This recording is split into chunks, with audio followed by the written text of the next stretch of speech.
So, off camera, I started taking these springs off. Here's one, and I took the valve off as well, or the seal. Somehow, the seal, I removed it with this tool, and when it came out, it fell out of the tool and miraculously went right down in that drain hole. So after all the work to not take off the head because of the bolt for the rods, I messed up and now we got to take that off anyway. But maybe it's a blessing in disguise. I'll go ahead and buy another OEM head gasket.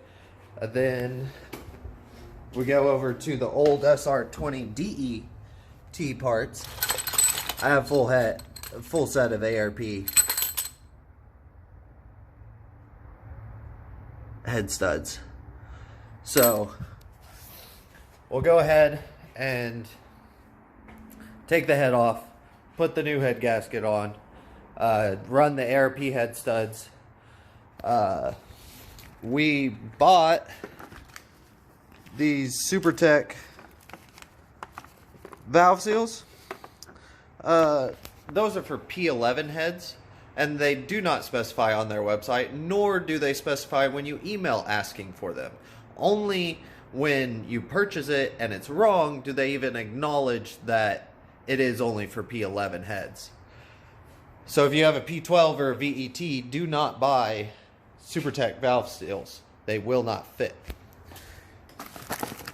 You have to buy OEM ones, which costs like 16 bucks a piece or 8 bucks a piece. I don't know. It's a lot of fucking money. The reason why is because the valve itself on P12 heads are 5.5 millimeter, and DE, VE, and DET, well, DET are 7 millimeter, DE and VE are 6 mil. So none of it will work. There's the outer dimension of your valve right there. Also, the guide itself is smaller than any others. So some people through research were thinking of using H22 seals because they're 5.5 valves, but unfortunately the guide is bigger on the H22, so it still would not seal properly. There's two things you can do. What I did was we went ahead and bought OEM seals, and then we went, this is a little trick that I figured out from some research. You can do the DET springs, not the retainers, just the springs. Reuse the factory VET seat, or retainer, I mean, and the locks, of course, because they're for 5.5. Technically, you could probably buy H22 locks because they're a 5.5 valve, so that would probably work. Maybe even the retainers, but yeah, I wasn't gonna deal with that. I know hands down that will work. And you can see the factory spring is like not even 180.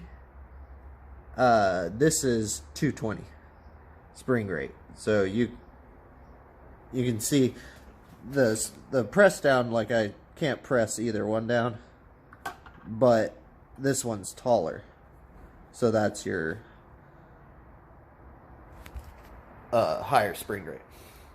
So through the research, a lot of people are seeing about 8,200 valve lift, or floating valves on the VET springs. So that's why we went ahead and did these, because these are 220 pounds, so that I shouldn't have any floating valve issues while revving the 9 grand.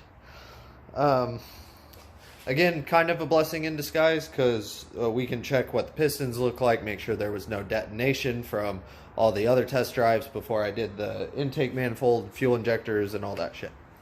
The second option would to be take the head, send it to the machine shop, have them drop out the P12 valves, valve guides, and seats. Then you buy P11 oversized valves, then the guides, then you can run all P11 springs and retainers and all that jazz.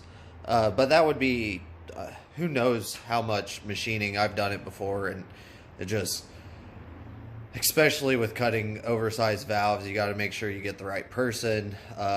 There's one person in town I trust, but it's a lot of money, and it normally takes quite a bit of time, but you can't rush shit like that. I'm not trying to do all that, so that's why we're doing the first option.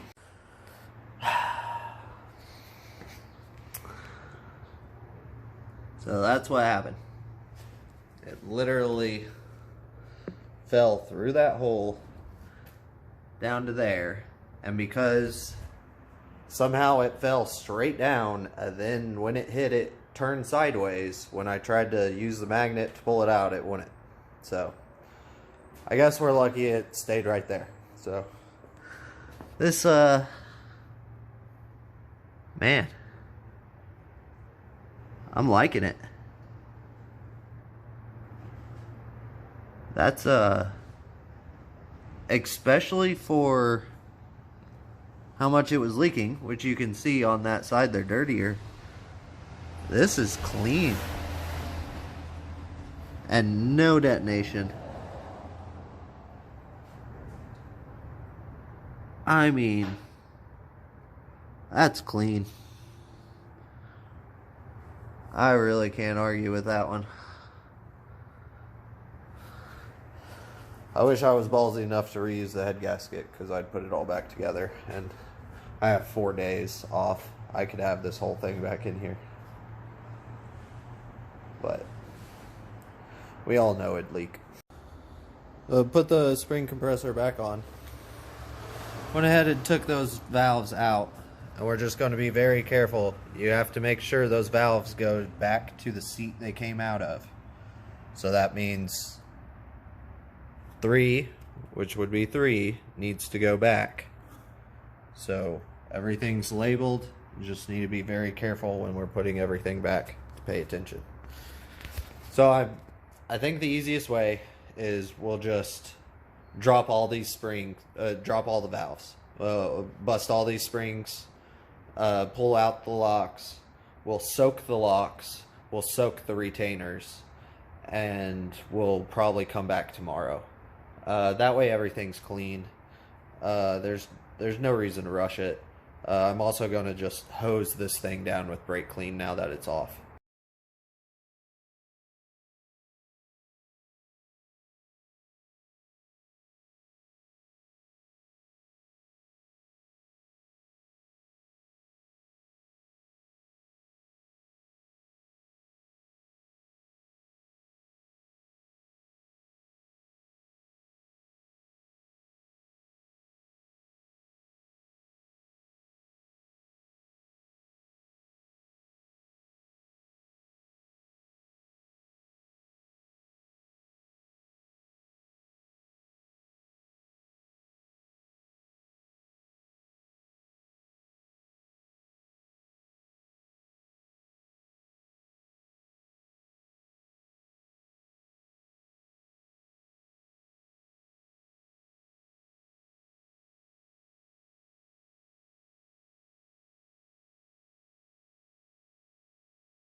My battery went low. I had to charge it, so I started cleaning before I started filming.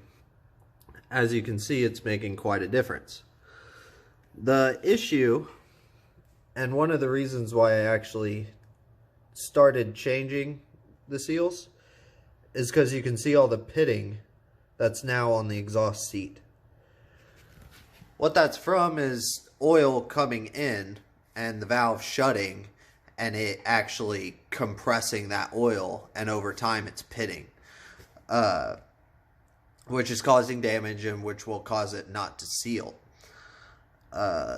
We did do a compression test before any of this to make sure it wasn't the rings smoking, and it was average 185 across the board. So it should be okay, but we are cleaning everything, so that may make things not seal anymore.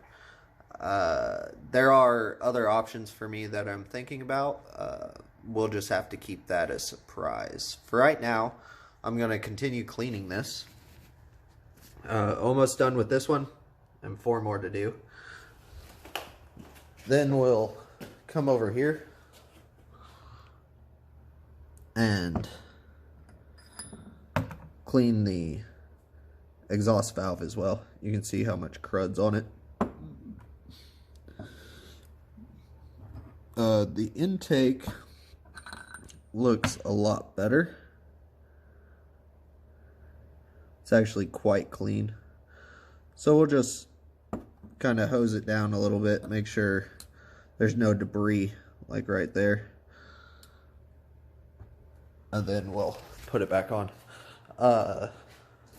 This company that I've been ordering from, I don't want to show my address, but Eric's Performance Parts. They're on eBay. He's really good. He answered all my questions. He's the one who provided me with the OEM Nissan seals. And I was worried a lot of eBay sellers, especially for factory parts, will say stuff's in stock, but then let you buy it and then, you know, oh, we're not in stock, we're waiting. Stuff like that. I asked him before. He said they were in stock. Sure enough, all 16 were in stock. He shipped them out quite fast. Then I got that. Then when the seal dropped down into the block and I decided we had to take off the head gasket, I bought the a new head gasket from him. This guy had to have left his house immediately Thursday, and it's now Saturday, and it showed up. 2 days later, I thought I was going to have to wait a whole week. So now, instead of cleaning the engine bay like I wanted to, we're actually going to clean this tonight. It's Saturday night.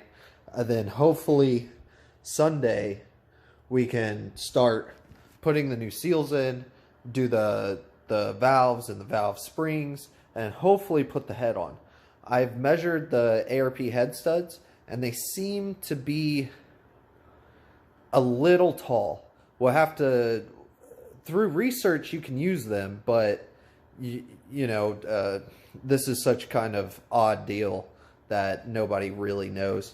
So we'll just go ahead and drop the head and then put the ARPs on like I'm installing them normally, and then we'll make sure we have enough thread left for when I squeeze it down, it will still seal properly and not seize because it runs out of threads.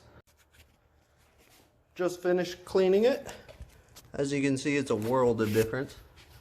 I still got the greaser soaking in there, but you can still see the pitting. That one seems to be the worst. Maybe that one. None of them are good. But you can see how much cleaner it is though. So we're going to flip it over and clean all that side. Again, we'll just have to see if these seats seal now or if they actually leak now that I've cleaned them. But it is definitely clean. The last thing we'll do is flip it over and resurface the bottom, but that will be right before we're going to put the head on. So it took quite a long time to clean it last night. Actually, I couldn't even finish cleaning the valves because my hands were cramping so bad. But it is 100 times better. Not as good as vatting it, but again, we did this overnight instead of waiting for a machine shop. But You can see there's still a little bit, but I mean, this thing looks so much cleaner. Still a little dirty, but like I said, you can't ask for perfection. Again, I only cleaned 2 of the valves last night. See if we can get it to zoom.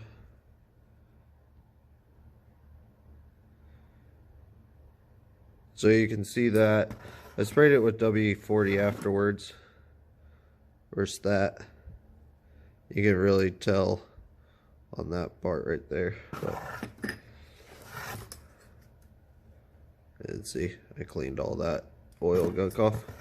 So I got 6 more exhaust valves to do, but right now we're going to clean this some more. You can still see there's some degreaser in there.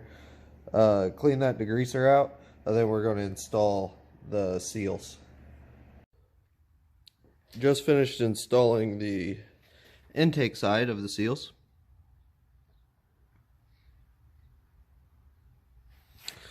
All that wetness is WD-40.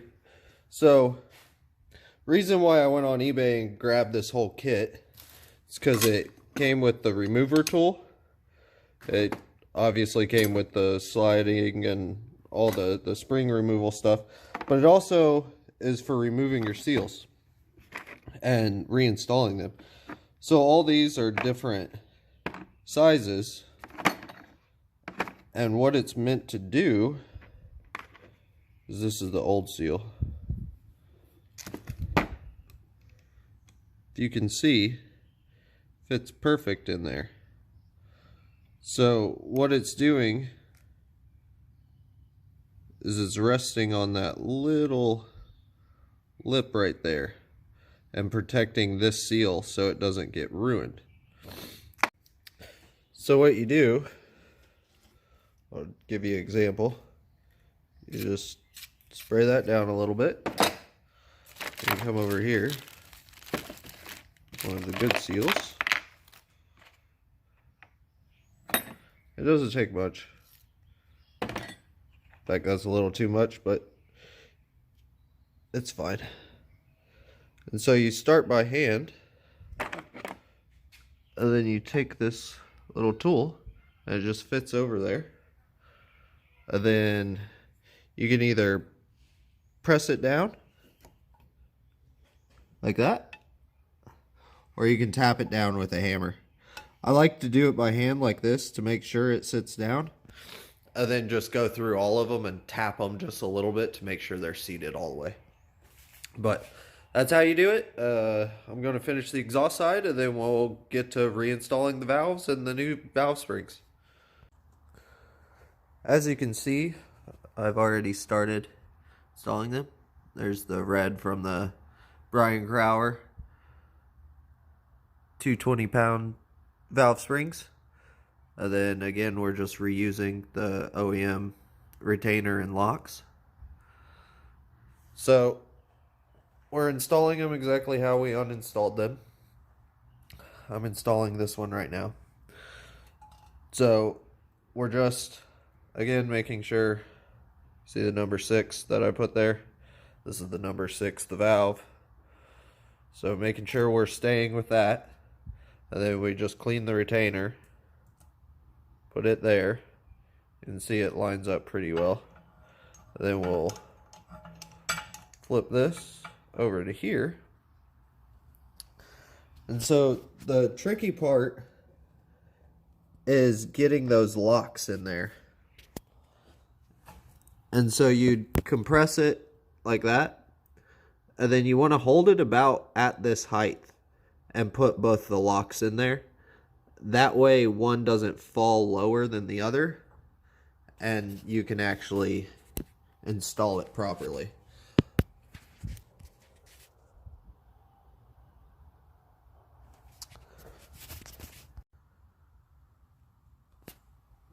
After I figured out the little trick that I showed you, holding the valve exactly at that spot, it took probably about an hour overall to reinstall the valves and the valve springs. So as you can see, it looks so much cleaner. And then now we're not going to have any floating valve issues at 8200, and those springs seemed a little wore out too, so honestly it probably would have floated before 8. And I definitely want to go above 8. There's no reason why we shouldn't. So allergies are kind of kicking my ass right now. I need to go home and get some Flonase and shit. I think the next step is to go ahead and clean the block surface, which honestly we'll just use Scotch-Brite pad for that. And then same with that, although now it looks like a new head already because we cleaned so much of it. So I'm gonna personally take a little break, but you won't see that in the video, of course.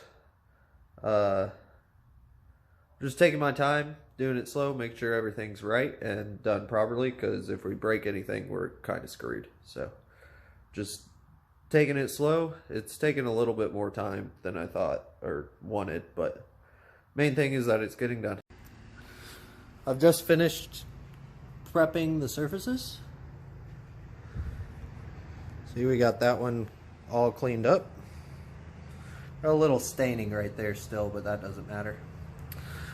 And again, we're just leaving I'll wipe them down one more time, like these look, but we're not gonna really clean them. Just kind of get them looking a little better. And then just clean the head. And you can see new valves. They look like new valves, they're not. But again, all this is without machining. So just to make sure you don't wear any grooves in it, what I like to do is I'll take this Scotch-Brite pad, but you get a flat, hard surface. And so like on this head, you can actually see I was sanding back and forth like this. So you can still see some remaining in there, but that's in the metal. Just like you can see that groove, that's from the previous head gasket smashing onto it. Can't really get that stuff out without machining, but we were sealed before, so all you want to do is get the surface stuff that stuck from the old gasket and any dirt and stuff. We'll clean both materials off one more time. This is the old head gasket, which was honestly in pretty good shape, but this is the new one. And you can see all this is all for sealing purposes. So if we tried to reuse that, you're not going to get the same sealing. And this is pretty important because this separates the oil journals, galleys and all that from the water. And then this is the combustion chamber seal. And if you look, see how there's a little bump right there? That actually compresses down and seals. So when you reuse them, it's already compressed, so you're not going to get that same sealing power. Again, we're going to put the ARPs on, but I'm not 100% they're going to work. So we're going to clean both sides one more time. We'll take the new head gasket, lay it on, and then we'll put the head on. Then we'll start putting the ARP head studs in. And it will really just take one for me to run it all the way down and make sure that I still show threads when it's ran all the way down. So, well, this is where we started a month and a half ago or over. So I went through and I cleaned all the rocker arms. They're all glistening because they're all hosed down with WD-40. That way nothing rusts. I have the valve cover sitting here. You can see the metallic flake I have in there.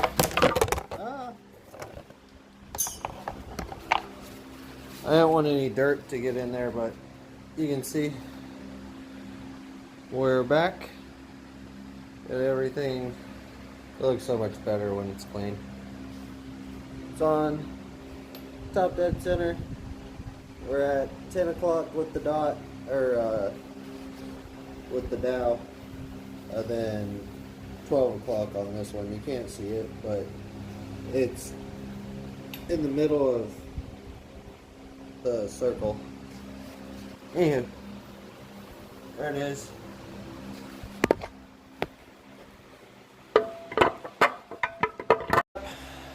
I just don't want to rush it. I want to clean this engine bay. There's no reason why it shouldn't be really clean. You can see the paint is still good in here, where it's not scratched, of course. But we really need to clean this up, so we'll get some more purple power and clean all of it up. And then, for some reason, my O-ring for this stretched, so I gotta go buy a new one. Go find one. Gonna do that, and then we're gonna bleed the brakes before the engine goes in. That way it's just a lot simpler, a lot more room.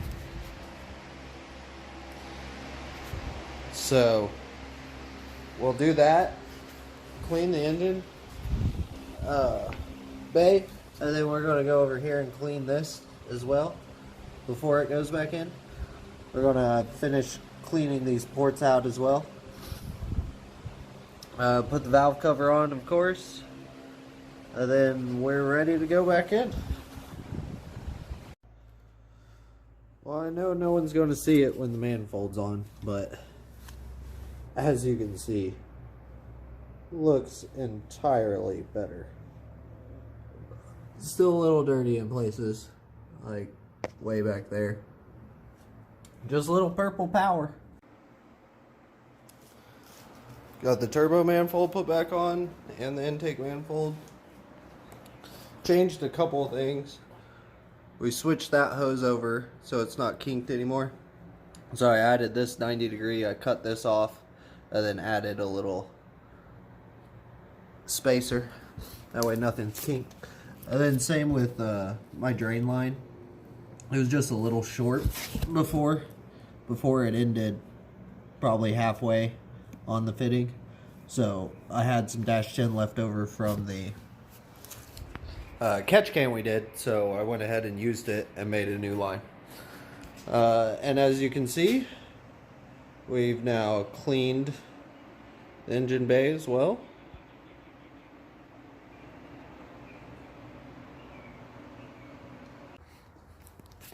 Just got done with the first round of bleeding the brakes, making sure there's no leaks. It looks like it's a little wet right there, but I've been pumping and bleeding it and stuff, and it no drips there. So, and you can see once I've moved this is old, because obviously there's nothing there. But we got the O-ring put on there, got that tight, got those fittings, and everything's tied up here. It's not bled all the way. I need to go around and bleed all four. I'm waiting for Anthony to show up so we can do that. But all this is done up here, so I can remove all the cloth, clean it, and then we can do a last round of cleanup, and then we're going to drop the engine today.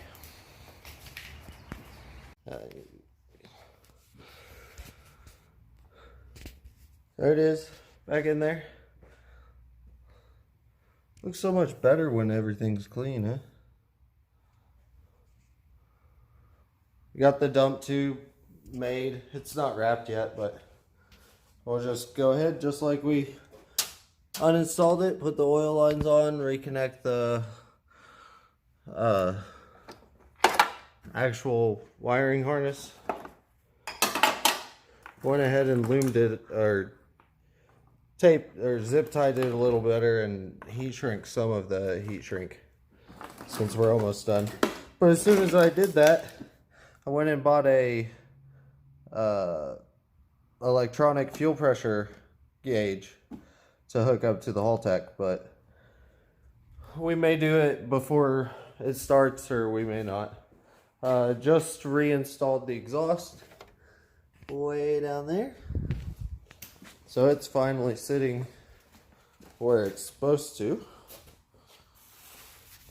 Kind of kicked out.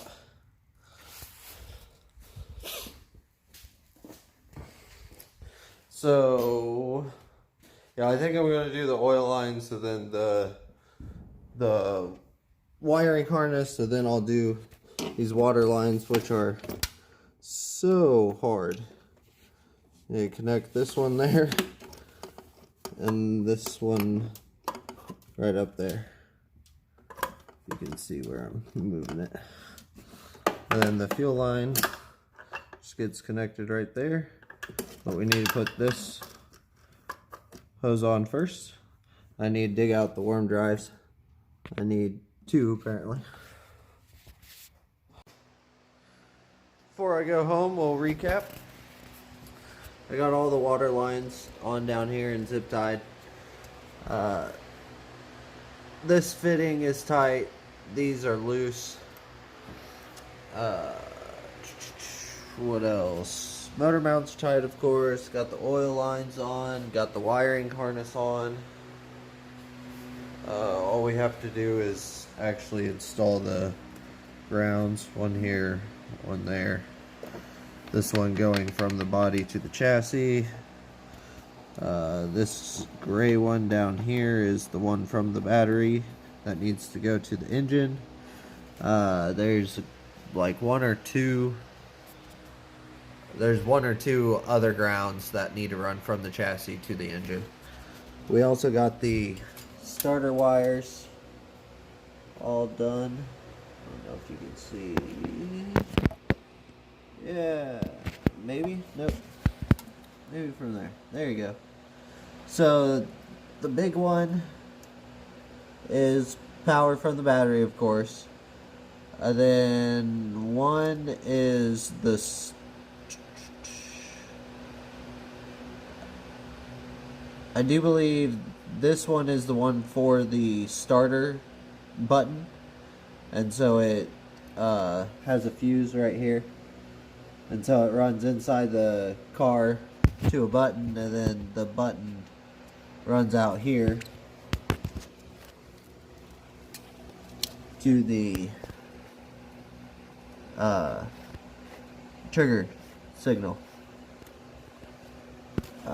And then the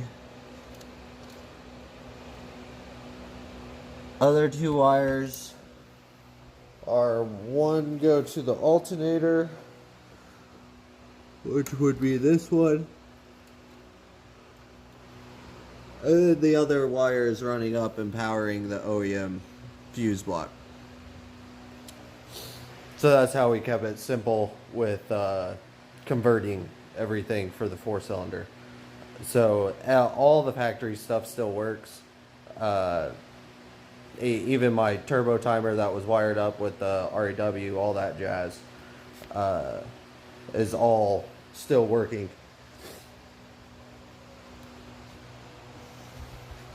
So I'm going to call it a night tonight because I'm tired. It's like 10 o'clock. And tomorrow we'll come back, we'll finish. We gotta install the radiator, get the hoses on. We're gonna trigger.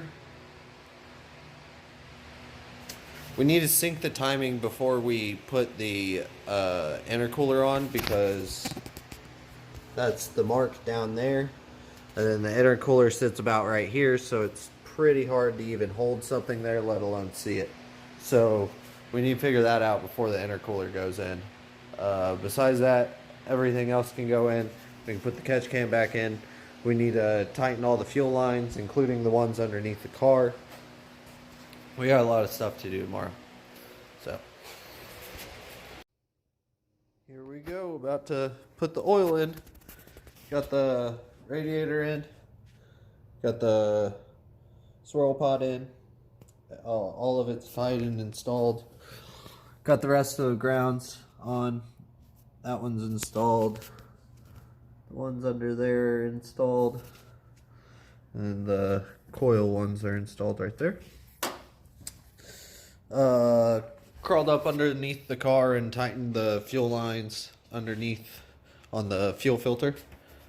We have all the wiring's done except for this is our oil pressure sensor right here, then boost control, then fan. So this one still needs a spade terminal, so I don't have to cut it again. So we have to do that, but what I'm doing now is putting oil in it, and then, like I said, there's that timing mark, and you can see it's already getting hard to get to. So we'll pull the laptop out and sync the timing. I think that's the last thing I'll do today. Maybe the last thing for this video. I still gotta edit and stuff. Okay.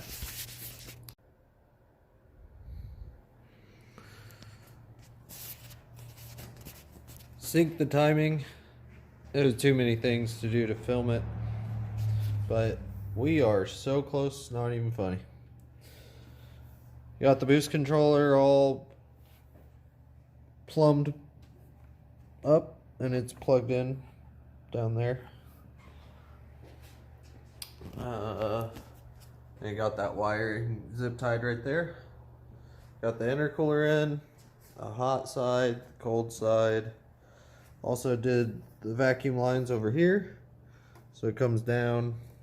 There's a T under here to go to the Haltech, and then go up. And then this is fuel pressure regulator, and then again there's a T right down there that connects for that hose. It's real simple. Still need to go inside and hook up the throttle cable because we disconnected it while we were doing the brake master. Need to put coolant in it, and we need to drain the gas. We already have oil pressure. This is the dump tube.